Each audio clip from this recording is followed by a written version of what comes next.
Guys welcome back to the channel. ಮೊದಲನೇದಾಗಿ W unreal ಬಗ್ಗೆ ಮಾತಾಡೋದಾದ್ರೆ ಇವತ್ತು ಅನ್ರಿಯಲ್ ಅಫಿಷಿಯಲ್ ಆಗಿ ರಿಲೀಸ್ ಆಗ್ತಾ ಇದೆ. ಅಂದ್ರೆ ನಾಳೆ ರಿಲೀಸ್ ಆಗುತ್ತೆ. ಜನವರಿ 20ನೇ ತಾರೀಕು ರಿಲೀಸ್ ಮಾಡ್ತೀನಿ ಅಂತ ಹೇಳಿದ್ರು, ಬಟ್ ಇಂಡಿಯಾದಲ್ಲಿ ನಾಳೆ ರಿಲೀಸ್ ಆಗುತ್ತೆ ಅಂತಾನೆ ಹೇಳ್ಬೇಕು.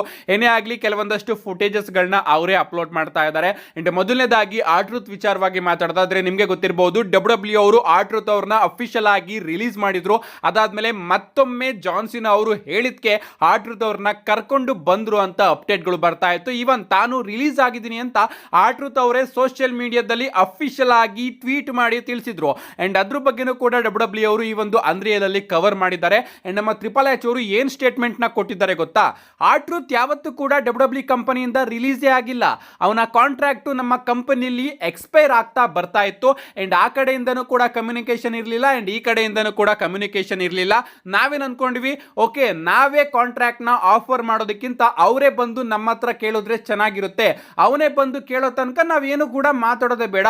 ಅವನಿಗೇನಾದ್ರೂ ಕೇಳೋದಕ್ಕೆ ಇಷ್ಟ ಇಲ್ಲ ಅಂದ್ರೆ ಕಾಂಟ್ರಾಕ್ಟ್ ಎಕ್ಸ್ಪೈರ್ ಆಗ್ಲಿ ಅಂತ ನಾವು ಮಾತಾಡೋದನ್ನ ಬಿಟ್ಟಿದ್ವಿ. ಅಂಡ್ ಅಷ್ಟೇ ವಿಚಾರಕ್ಕೆ ಇನ್ನೇನು ನಾಳೆ ಎಕ್ಸ್ಪೈರ್ ಆಗುತ್ತೆ ಅನ್ನೋ ಟೈಮಲ್ಲಿ ಆರ್ಟ್ರೂತ್ ಅವರೇ ಹೋಗಿ ಸೋಷಿಯಲ್ ಮೀಡಿಯಾದಲ್ಲಿ ಅಫಿಷಿಯಲ್ ಆಗಿ ಅನೌನ್ಸ್ ಮಾಡೇ ಬಿಟ್ರು, ನನ್ನ ಕಾಂಟ್ರಾಕ್ಟ್ ಅಫಿಷಿಯಲ್ ಆಗಿ ಮುಗ್ದಿದೆ ಅಂಡ್ ನಾನು ಡಬ್ಲ್ಯೂ ಕಂಪನಿಯಿಂದ ರಿಲೀಸ್ ಆಗಿದ್ದೀನಿ ಅಂತ.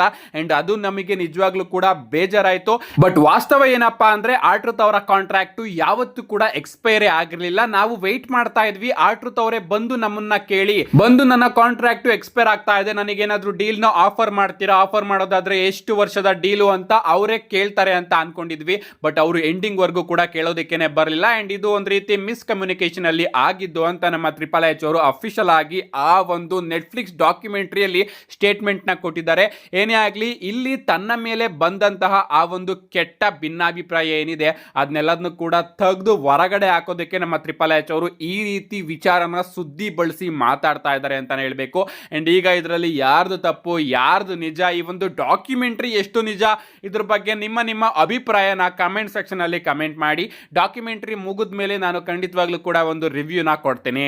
ನೆಕ್ಸ್ಟ್ ಅಪ್ಡೇಟ್ ಕಡೆ ಬರೋದಾದ್ರೆ ಇದಿರ್ತಕ್ಕಂಥದ್ದು Royal Rumble premium live event ಬಗ್ಗೆ. ಇನ್ನ ಕೇವಲ 10 ದಿನ ಮಾತ್ರ ಬಾಕಿ ಇದೆ ರಾಯಲ್ ರಂಬಲ್ ಪ್ರೀಮಿಯಂ ಲೈವ್ ಇವೆಂಟ್ಗೆ. ಡಬ್ಲ್ಯೂ ಅವರು ಅಫಿಷಿಯಲ್ ಆಗಿ ಸಿಂಗಲ್ಸ್ ಮ್ಯಾಚ್ ನ ಕನ್ಫರ್ಮ್ ಕೂಡ ಮಾಡಿದ್ದಾರೆ. ನಮಗೆ ಗಂತರ್ ಹಾಗೆ ಏಜ್ ಸ್ಟೈಲ್ ಅವರ ನಡುವೆ Royal Rumble premium live event ಅಲ್ಲಿ ಒಂದು ಸಿಂಗಲ್ಸ್ ಮ್ಯಾಚ್ ನೋಡೋದಕ್ಕೆ ಸಿಗ್ತಾ ಇದೆ. ಬಟ್ ಟ್ವಿಸ್ಟ್ ಏನಪ್ಪಾ ಅಂದ್ರೆ ಈ ಒಂದು ಮ್ಯಾಚ್ ಅಲ್ಲಿ ನಮ್ಮ ಏಜ್ ಸ್ಟೈಲ್ ಅವರ ಕರಿಯರ್ ಆನ್ ದ ಲೈನ್ ಕೂಡ ಇರುತ್ತೆ.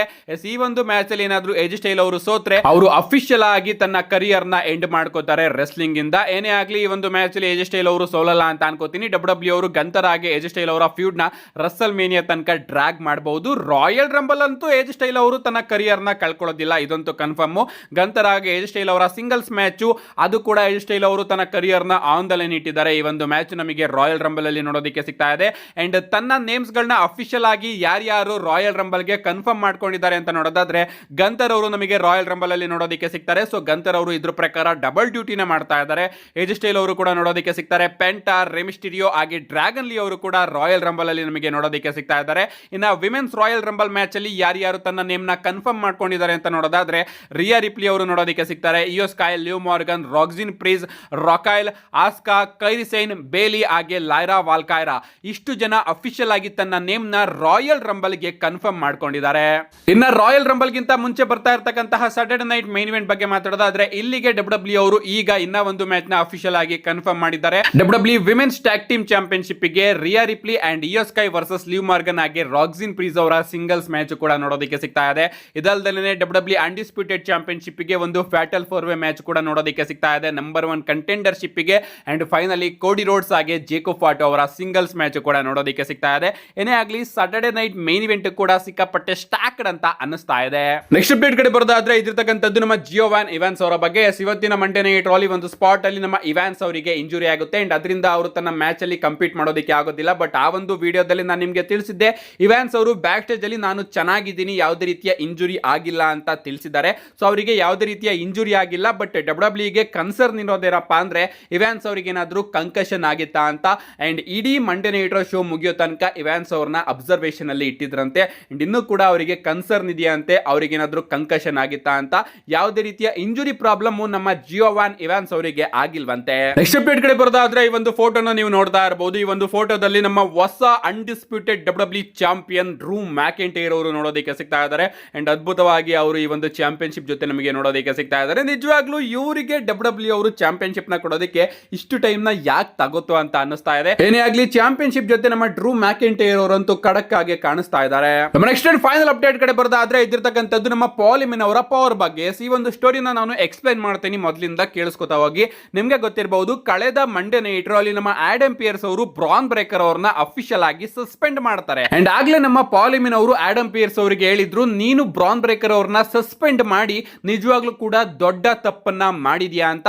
ಇದಾದ್ಮೇಲೆ ಇಂಟರ್ನೆಟ್ ಅಲ್ಲಿ ನಮ್ಮ ಲೋಗನ್ ಪಾಲ್ ಅವರು ಕೂಡ ಒಂದು ಸ್ಟೇಟ್ಮೆಂಟ್ ನ ಕೊಟ್ಟಿದ್ರು. ಯಾವ ರೀತಿ ಆಡಮ್ ಪಿಯರ್ಸ್ ಅವರು ಬ್ರಾನ್ ಬ್ರೇಕರ್ ಅವ್ರನ್ನ ಸಸ್ಪೆಂಡ್ ಮಾಡಿದ್ರು ಅದೇ ರೀತಿ ಪಾಲಿಮಿನ್ ಅವರು ಕೂಡ ಎಲ್ಲಾ ತಯಾರಿನ ನಡೆಸ್ಕೊತಾ ಇದ್ದಾರೆ. ಆಡಮ್ ಪಿಯರ್ಸ್ ಅವ್ರನ್ನೇ ಜನರಲ್ ಮ್ಯಾನೇಜರ್ ಸ್ಥಾನದಿಂದ ಸಸ್ಪೆಂಡ್ ಮಾಡೋದಕ್ಕೆ ಈಗ ಕಾರ್ಯಾಚರಣೆ ನಡೀತಾ ಇದೆ ಅಂತ ನಮ್ಮ ಲೋಗನ್ ಪಾಲ್ ಅವರು ಒಂದು ಸ್ಟೇಟ್ಮೆಂಟ್ ನ ಕೊಟ್ಟಿದ್ರು. ಅಂಡ್ ಇವತ್ತಿನ ಮಂಡೇ ನೈಟ್ ಅಲ್ಲಿ ನಾವು ಏನ್ ನೋಡಿದ್ವಿ, ನಮ್ಮ ಪಾಲಿಮಿನ್ ಅವರು ತನ್ನ ಪವರ್ ನ ಯೂಸ್ ಮಾಡಿಕೊಂಡು ನಮ್ಮ ಆಡಮ್ ಪಿಯರ್ಸ್ ಅವರಿಗೆ ಒಂದು ಫೋನ್ ನ ಮಾಡಿಸ್ತಾರೆ. ಅಂಡ್ ಆ ಒಂದು ಫೋನ್ ನಲ್ಲಿ ನಮ್ಮ ಆಡಮ್ ಪಿಯರ್ಸ್ ಅವರು ಮಾತಾಡಿದ ಕೂಡಲೇ ಪಾಲಿಮಿನ್ ಅವರ ಬಳಿ ಬಂದು ಮುಂದಿನ ವಾರ ಬ್ರಾನ್ ಬ್ರೇಕರ್ ಅವ್ರನ್ನ ಕರ್ಕೊಂಡು ಬಾ ಅಂತ ಹೇಳ್ತಾರೆ. ಅಂಡ್ ಅದಕ್ಕಿಂತ ಮುಂಚೆ ನಮ್ಮ ಪಾಲಿಮಿನ್ ಅವರು ಆಡಮ್ ಪಿಯರ್ಸ್ ಅವರಿಗೆ ಹೇಳಿರ್ತಾರೆ, ನೀನು ಗ್ರೇಟೆಸ್ಟ್ ಜನರಲ್ ಮ್ಯಾನೇಜರ್, ಬಟ್ ಆದಷ್ಟು ಬೇಗ ನೀನು ಇಲ್ಲಿಂದ ಹೊರಟೋಗ್ತೀಯಾ, ಅಂಡ್ ಆಗ ನಾವು ನಿಮ್ಮನ್ನ ಮಿಸ್ ಮಾಡ್ಕೋತೀವಿ ಅಂತ.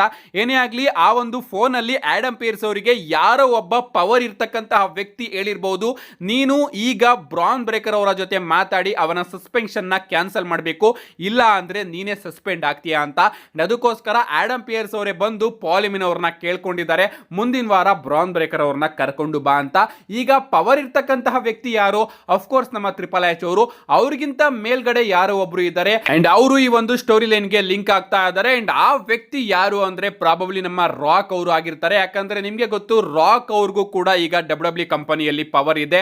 ಅಂಡ್ ಬ್ಲಡ್ ಲೈನ್ ಪಾಲಿಮಿನ್ ಸಂಬಂಧ ನಿಮ್ಗೆ ಗೊತ್ತಿರಬಹುದು ಯಾವ ರೀತಿ ಇದೆ ಅಂತ. ಅಂಡ್ ನಮ್ಮ ಪಾಲಿಮಿನ್ ಅವರು ರಾಕ್ ಅವರಿಗೆ ಕಾಂಟ್ಯಾಕ್ಟ್ ನ ಮಾಡಿರಬಹುದು. ಅಂಡ್ ರಾಕ್ ಅವರೇ ಆಡಮ್ ಪಿಯರ್ಸ್ ಅವರಿಗೆ ಫೋನ್ ನ ಮಾಡಿ ಈ ಒಂದು ಪ್ರಾಬ್ಲಮ್ ನ ಸಾಲ್ವ್ ಮಾಡು ಅಂತ ಹೇಳಿರಬಹುದು. ಮುಂದೊಂದು ದಿನ ರಿವೀಲ್ ಆಗುತ್ತೆ, ರಿವೀಲ್ ಆದಾಗ ಗೊತ್ತಾಗುತ್ತೆ ಆ ವ್ಯಕ್ತಿ ಯಾರು ಅಂತ. ಸದ್ಯಕ್ಕೆ ರೂಮರ್ಸ್ ಗಳು ಬರ್ತಿರೋ ಪ್ರಕಾರ ಪಾಲಿಮಿನ್ ಅವರು ರಾಕ್ ಅವ್ರನ್ನ ಕಾಂಟ್ಯಾಕ್ಟ್ ಮಾಡಿ ರಾಕ್ ಅವರ ಕೈಯಿಂದ ಬ್ರಾನ್ ಬ್ರೇಕರ್ ಅವರ ಸಸ್ಪೆನ್ಷನ್ ನ ಹೊರಗಡೆ ತೆಗೆಯೋದಕ್ಕೆ ಈಗ ಈ ಒಂದು ಕೆಲಸನ ಮಾಡಿಸಿದ್ದಾರೆ. ಏನೇ ಆಗ್ಲಿ ಗೈಸ್, ಇದ್ರೂ ವಿಚಾರವಾಗಾದ್ರೂ ನಮ್ಮ ರಾಕ್ ಅವರ ಎಂಟ್ರಿ ಡಬ್ಲ್ಯೂ ಅಲ್ಲಿ ನೋಡೋದಕ್ಕೆ ಸಿಕ್ಕರೆ ಅದ್ಭುತವಾಗಿರುತ್ತೆ. ಅಟ್ಲೀಸ್ಟ್ ಅವರು ಈ ರೀತಿ ಫೋನ್ ಕಾಲ್ಸ್ ಗಳಲ್ಲಾದ್ರೂ ಅಪಿಯರ್ ಆಗ್ತಾ ಇದ್ರೆ ಓಕೆ, ರಾಕ್ ಅವರು ಕೂಡ ಇದ್ದಾರೆ, ಅವರು ಕೂಡ ತನ್ನ ಪವರ್ ನ ಯೂಸ್ ಮಾಡ್ಕೋತಾ ಇದ್ದಾರೆ ಅಂತ ನಮಗೆ ಗಮನ ಕೊಟ್ಟು ಮಂಡೇ ನೈಟ್ ನ ನೋಡೋದಕ್ಕಾದ್ರೂ ನಾವು ಉತ್ಸಾಹದಿಂದ ಕಾಯ್ತಾ ಇರ್ತೀವಿ. ಬಟ್ ಡಬ್ಲ್ಯೂ ಅವರು ಈ ರೀತಿ ಮಾಡೋದಿಲ್ಲ. ಏನೋ ಒಂದು ಚಿಕ್ಕ ಅಡುಗೆನ ಡಬ್ಲ್ಯೂ ಅವರು ಇಲ್ಲಿ ಪ್ರಿಪೇರ್ ಮಾಡ್ತಾ ಇದ್ದಾರೆ. ಆ ಒಂದು ಪ್ರಿಪರೇಷನ್ ಚೆನ್ನಾಗಿದೆ, ಬಟ್ ಎಂಡಿಂಗ್ ಅಲ್ಲಿ ಆ ಅಡುಗೆ ಯಾವುದು ಅಂತ ಓಪನ್ ಆದಾಗ ಗೊತ್ತಾಗುತ್ತೆ ಈ ಒಂದು ಸ್ಟೋರಿ ಲೈನ್ ಎಷ್ಟು ಇಂಟ್ರೆಸ್ಟಿಂಗ್ ಆಗುತ್ತೆ ಅಂತ. ನಿಮ್ಗೇನು ಅನ್ಸುತ್ತೆ ಗೈಸ್, ನಮ್ಮ ಪಾಲಿಮಿನ್ ಅವರು ಯಾರ ಪವರ್ನ ಯೂಸ್ ಮಾಡಿರ್ಬೋದು ಇಲ್ಲಿ? ನಿಮ್ಮ ಅನಿಸಿಕೆನ ಕಮೆಂಟ್ ಮಾಡಿ ಅಂತ ಹೇಳ್ತಾ, see you guys in my next video.